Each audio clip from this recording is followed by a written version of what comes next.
So Jason, you're the curator of the museum, meaning you get to choose a lot of what goes on display, but you guys did something really special to close out the museum. You let everyone else kind of guest curate. So let's talk about a few of these cars, shall we? Yeah. This is important. I mean, I just mentioned the rear engine cars, the rear engine revolution, and it was really this car that started the trend towards engines in the back and not the front. Yeah, I mean, 1963 when Lotus showed up and finished second with Clark in the Lotus 29, that really put everyone on notice that these, funny cars, as they called them at the time, would be a true competitor to the tried and true Roadster. But 64 in the Type 34 here, Clark sets both the 1 and 4 lap records, sets on pole, becomes the first rear engine car to set on pole. But unfortunately, the choice of Dunlop tires really ended his day pretty early. And then it would take him another year to claim victory in a sister car. And it's so interesting to see the progression from many of the cars we saw in 1956 to a very lightweight, minimalist design here. But so many people look at these cars and say, this is where Indy cars peaked design-wise. What's so great? Well, I talked about it with the Maserati, but what's the appeal of the Lotus? Why do people gravitate to this car so much? I think similar to the Maserati in a way, the overall appearance of the car, the sleekness. Jim Clark was a fan favorite. A lot of people that are diehard fans today, this era, if not this race, was their first race, or they saw Clark, or they started following it. So I think there's not only the vehicle itself, but the definitely with Clark himself, there's a lot of connection. And no wonder why this, out of all the cars we have here, was the #1 vote getter. And you talk about fanfare. There's not much more fanfare surrounding a brand or a type of race car than a Ferrari. But Ferrari's history, I've done a video about this in the past, no history is more bizarre than Ferrari's at Indianapolis. And yet, here we go, the 375 Ferrari, which competed here in 1952, the only year that Ferrari really had a factory effort at the Indianapolis Motor Speedway. Yeah, there was another attempt with a Ferrari engine and things like that a few years later. But yeah, this is the year that Enzo and Scuderia Ferrari showed up, brought 4 cars, reworked Formula One cars to fit the needs of Indy. But unfortunately for them, didn't have the power, didn't have the success that you would think of that powerhouse organization. Alberto Ascari was the only driver to qualify out of the 4 cars, and they had a heavy-hitting list of drivers. This one in particular was Johnny Morrow's car, so it was restored with the Ferrari livery, but it really was the Kennedy tank car. Yes. But then later on, what's interesting about the car is Johnny Morrow ran it at Pikes Peak at the hill climb. Yeah. So I know there was rumblings a few years ago of Indy cars going to Pikes Peak, or an Indy car going to Pikes Peak, but that was kind of commonplace in the 50s and 60s of ex-champ cars or dirt cars running that. And that was the thing about Ascari actually qualifying that car, considering that guys like Johnny Parsons could not qualify the Ferrari, meant, I think, is a great, testament to Ascari's skill. It was a wire wheel that failed that took him out of the race, not skill or even perhaps the capability of that V12 Ferrari. This is a very important car, I think, from a historical standpoint, not necessarily because people are very nostalgic about the Wildcat DGS, but mainly the importance of the driver, Janet Guthrie. Yeah, I mean, you research Janet and see the trials and tribulations she did just to get to the Speedway and attempt to make the race in '76. Unfortunately, she was on the outside looking in there and making the race in '77, but had early engine issues that forced her out of the race. But really, '78 was her best attempt of her few participations in the 500. What's really special about this car, not only did she hold the record of the highest finishing female driver until Danica Patrick showed up and bested that record twice, but really she did it with a fractured wrist, which really came out after the fact. And she knew that if she told anyone USAC officials would have pulled her from the car, and so she really drove the car pretty much one-handed when you think about it, because she suffered that incident off track. Yeah, and it's amazing. If you watch the race broadcast of this, she tells it to Sam Posey in the pits after the race, and everyone's amazed that she was able to pull that off. Truly an iron woman effort. Yeah. I almost said Iron Man, but that wouldn't be quite right. Smokey Yunick. I mean, you can't say Smokey Yunick and not think of bizarre, strange ideas. This might be Smokey's absolutely wildest idea, a sidecar, the Hurst floor shift special. Yeah. Why the heck did they think this was going to work? You know, I still don't know, honestly. You know, Smokey is known more for his NASCAR participation and exploits, and I think we could spend hours talking about him and all that. But, you know, 64, when he entered this car, initially with Dwayne Carter as the driver, but then eventually NASCAR driver Bobby Johns was the one that attempted to qualify it later. I've always heard that Smokey loved the Indianapolis 500 because the rule book at the time, you know, you had a wheelbase, you had a cubic inch displacement, and that was it. So whether it was, you know, working on other teams, building contraptions like this, you could do it at that time. So I still don't know if Johns was able to make the race with this car, how it would even fathom to work with the fact that you're sitting right next to that offie and you know, cars going high in a time without spotters and all that other stuff. But it's great to have in the collection. It's one of the more standout vehicles, and always, no matter where it is, if it's in the museum, on loan somewhere, this gets the attention.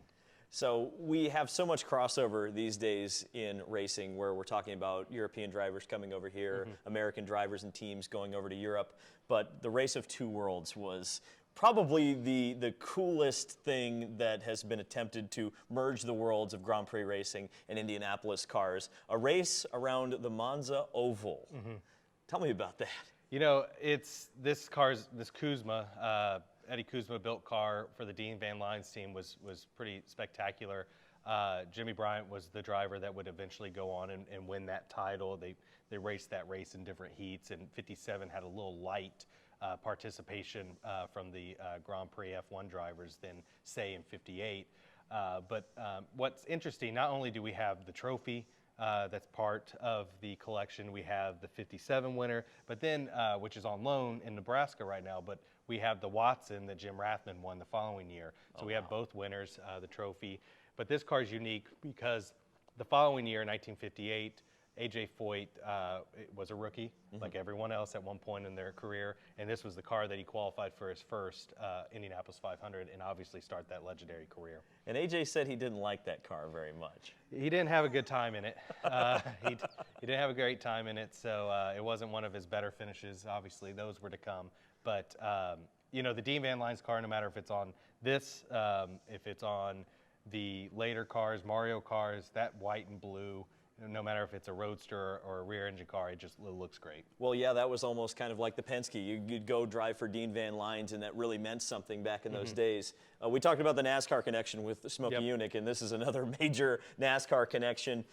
Tim Richmond, his rookie 500 in 1980, winning Rookie of the Year honors in a year-old Penske car. Yeah, I mean, this is a interesting, kind of like Smokey. You think of Tim Richmond, you think of the NASCAR success that he had, but he really started in the open wheel scene, and this car in particular, I think that ride on Johnny Rutherford's winning Chaparral to kind of hitchhike himself back to the pits, that's one of the more memorable things. But he was very personal, big fan favorite driver, and obviously had a dual career, if you will. Good looking car. Yeah. One of the great stories that I think people still resonates with people is the story of the Bettenhausens, and particularly that was started by Tony Bettenhausen Sr. Just talk a little bit about his significance to the Indianapolis 500. You know, you talk today about the Andretti family and their success and their challenges at the same time at the Indianapolis Motor Speedway.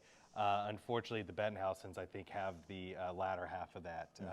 You know, whether it's Tony, Gary, Merle, and all the other ones that came, you know, they were so close in multiple ways. Tony finished runner-up believe in 1955, and then tragically lost his life here. But then Gary in '72 really dominating with the McLaren, only to have the issues. And then it seemed like every year it was heartbreaking in the '90s to see that ABC special of Gary down in Monrovia, kind of seeing the sands of the hourglass of his racing career trickle down and what it meant to the family.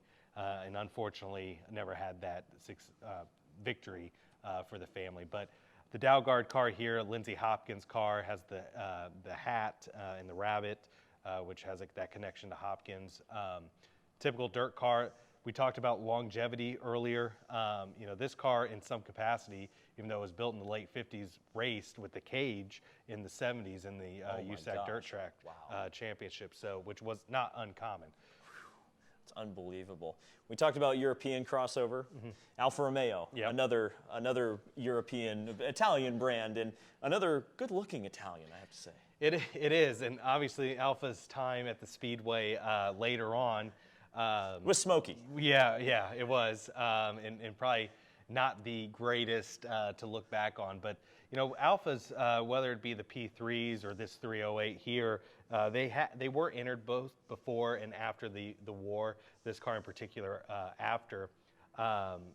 It was built before the war, but then purchased by some New York kind of sportsmen, if you will, and entered.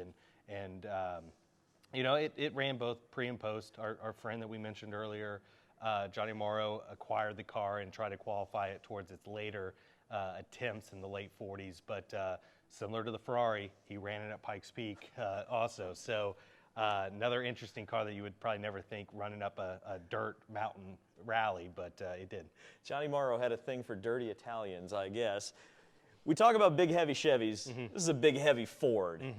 Tell me about this thing. This is another one of those what if tragedies in a way. It's a great looking car. Front drive. The Miller Fords were a combination between Harry Miller and the Ford company, really put together by Edsel, Henry's son, for the 1935 race. Obviously, they wanted more factory-backed participation from teams, and Studebaker was one example, Ford in '35, Hupmobile, but really on the overall grand scheme of things, you didn't really see that wish come true for Indianapolis. But they initially wanted to build 10 of these. I believe they started like late March of 1935 to build them. Oh my gosh. Not even like, they started that late, so they rushed to make them. I believe there was about 5 or 6 that made it to the track out of that. Ted Horn was one of the drivers of the fleet there, so his legendary career really started with this package. But it's a front drive Ford flathead V8. So for the hot rodders out there, that's a passenger car engine when you look at it, obviously modified a little bit, but that became the de facto hot rodding engine in hot rods all the way up to really small block Chevy's introduction in 1955, and you still see them in a variety of hot rods. But they had a flaw. The gear oil that was in the steering gear boiled during the race because of packaging and configuration, and they all fell out with handling problems. And Henry Ford was so irate that he hit all the cars. Now, some of them came out later. But this really was Ford's last factory-backed racing attempt until in IndyCar until the Lotus program. Oh my gosh! Well, you talk about what ifs. That's a what if, and frankly, Ford in IndyCar racing seems to always be a what if, though they have a few wins with the Cosworth program.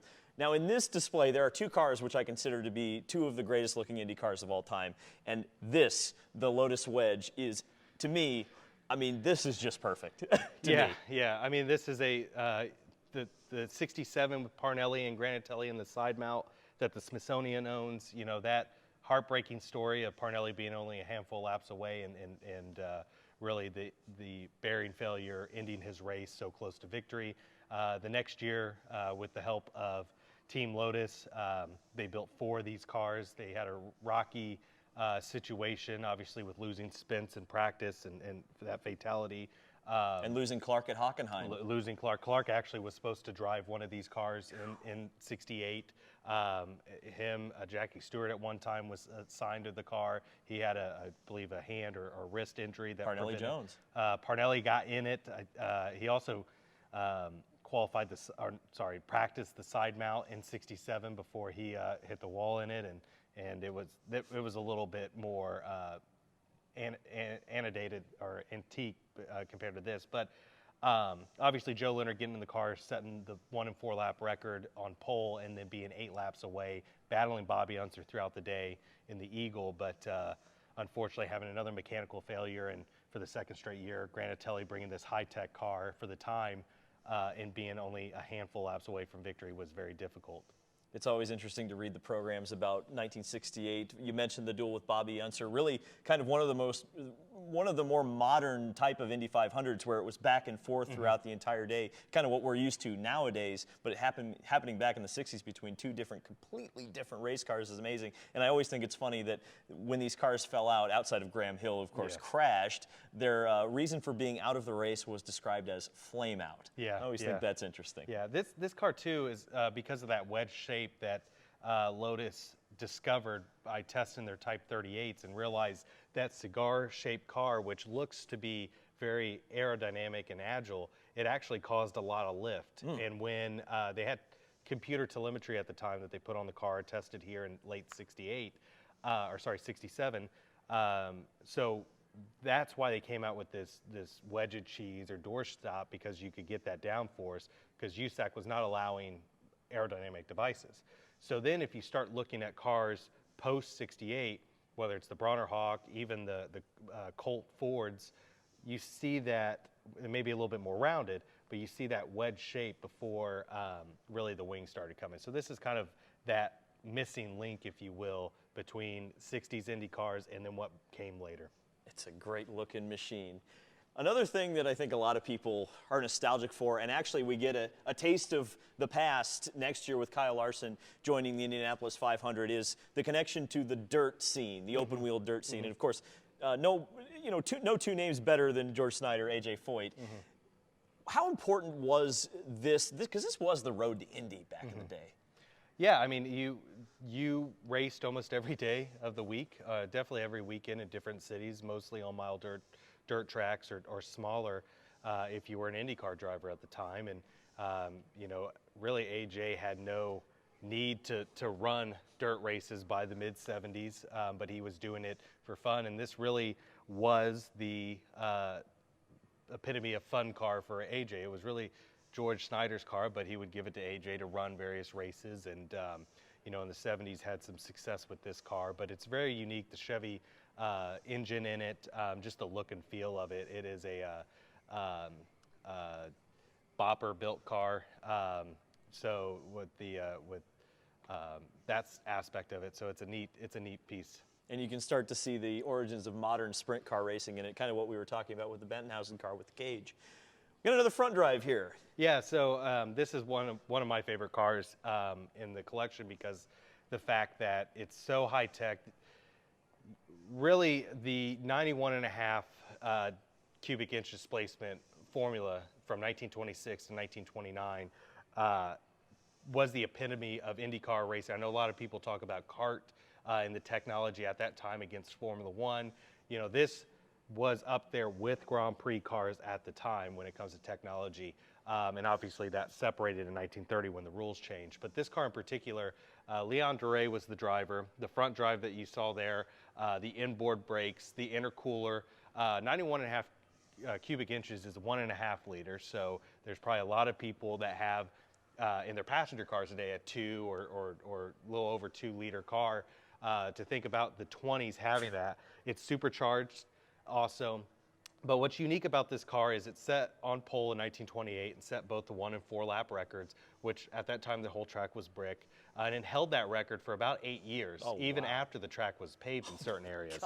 So, but what's interesting about it, in '29, this had a sister car that the Smithsonian owns, the Packard Cable Car Special, but Leon Duray went overseas to race the Grand Prix circuit with the cars. He quickly ran into trouble, ran out of money, didn't have the success he thought he was going to have. So Ettore Bugatti, who heard about what Harry Miller was doing with the dual overhead cam engines, did a bit of a horse trade with them, where they traded 2 Bugatti passenger cars for the 2 race cars.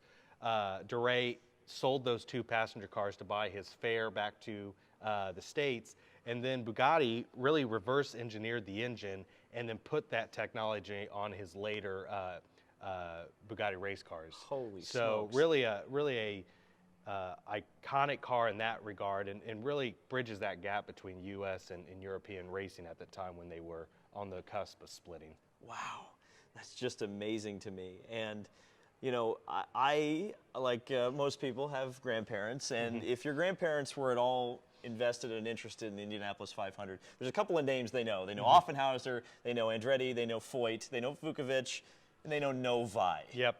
Tell me about the Novi. You know, this car, I think, can be summed up in 2 words: loud and fast. And if you add a third, really, unfortunately, unsuccessful in that regard. Whereas the Blue Crowns, you know, they were high tech. They were front drive. Strategy played a lot into their victories. You know, this is more of a brutish car. Its sound was unique from the offies. It just roared down the front straightaway, and that's one of their lasting memories. Obviously, it's a very unique looking car too of the era, but you know, drivers like Duke Nayland was able to set on pole with this car. It would set speed records at various different locations, but just really never had that success, unfortunately, for a car of its caliber. But you know, this is one of the highlights of the collection, and it really took a big burly driver like Duke or Hepburn and all the other drivers that would pilot a Novi, whether it's a front drive or rear configuration, Hurtubise later on. You know, it really took that driver to pilot, because these were very dangerous cars in hindsight, you know, with the configuration and the fuel and everything. Wow, it's just a beast, and it still looks fast today, and that's saying something when we're talking about a car from 1948. I think we're going to learn a new word today. I think a lot of people are about to learn a new word.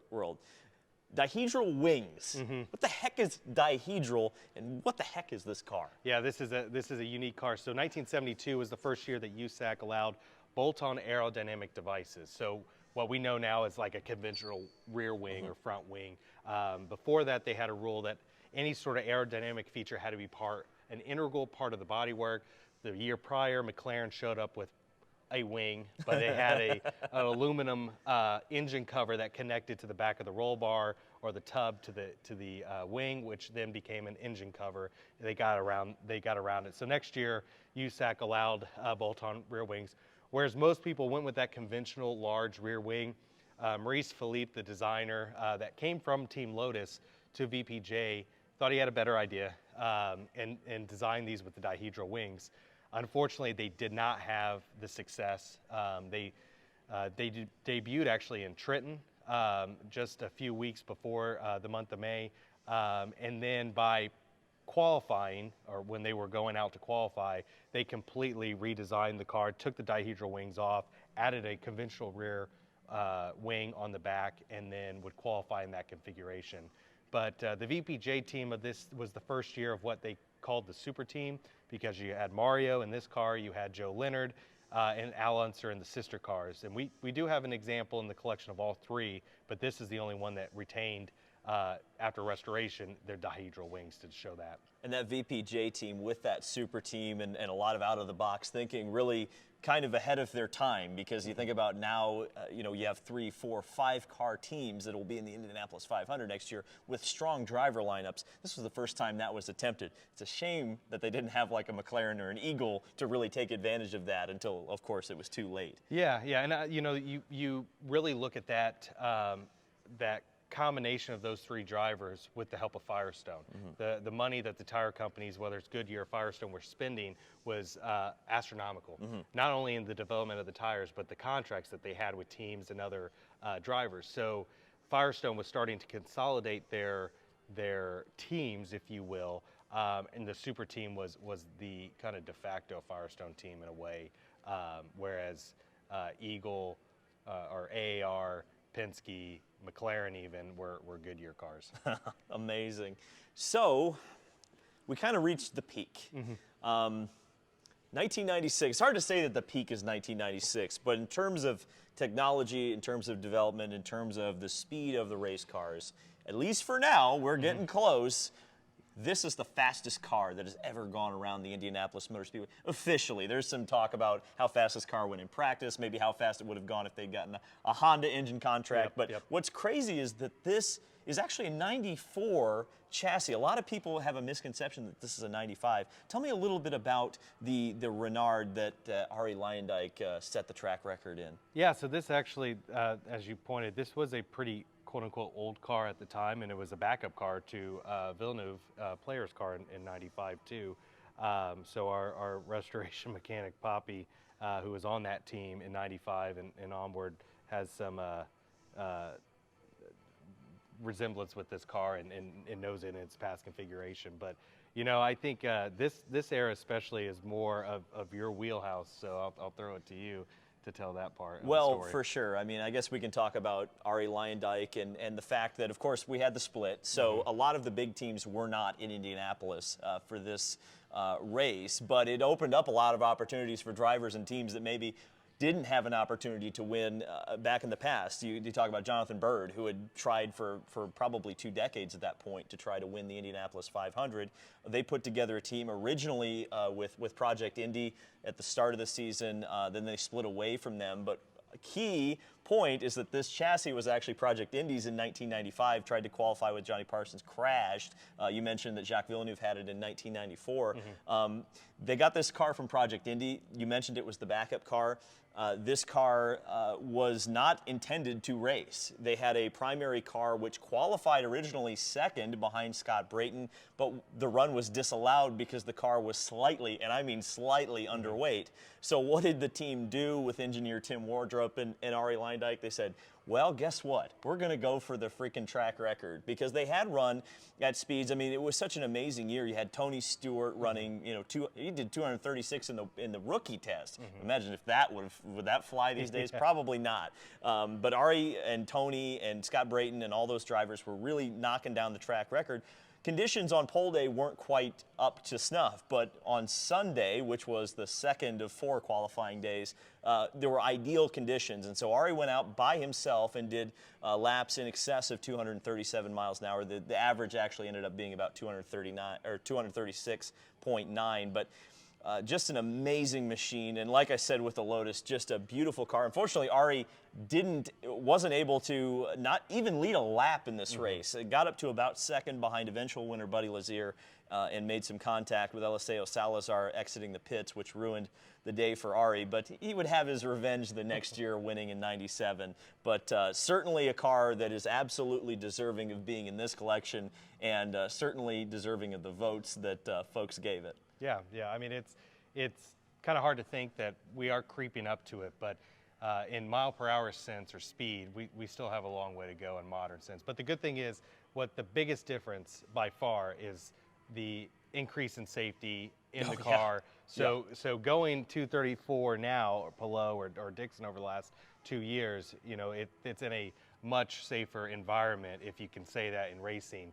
And the cornering speeds actually are a little bit higher that they maintain now, instead of the outright 250 entering turn 3 like they were doing at the time. Well, and that's part of why this car increased in speed so much. There was a repave in 1996, and of course this was also the second year of the tire war that had restarted between, you just mentioned that with the VPJ. Well, Firestone actually lost the original tire war, came back in 1995, and with a year of development came back and just absolutely had a banger tire. But you think about this car and how fast it ran on 1996 rubber. Sometimes I wonder, if we put 2023 rubber on this car, how fast could we go? Because you mentioned it. Where the difference is these days is the cornering speed. The average is higher. This car, like you said, was a 250 mile per hour jet airplane on the straightaways. Just absolutely unbelievable. But of course, a lot of these cars didn't win the Indianapolis 500. We should take a look at a few that did. Yeah, let's go over there.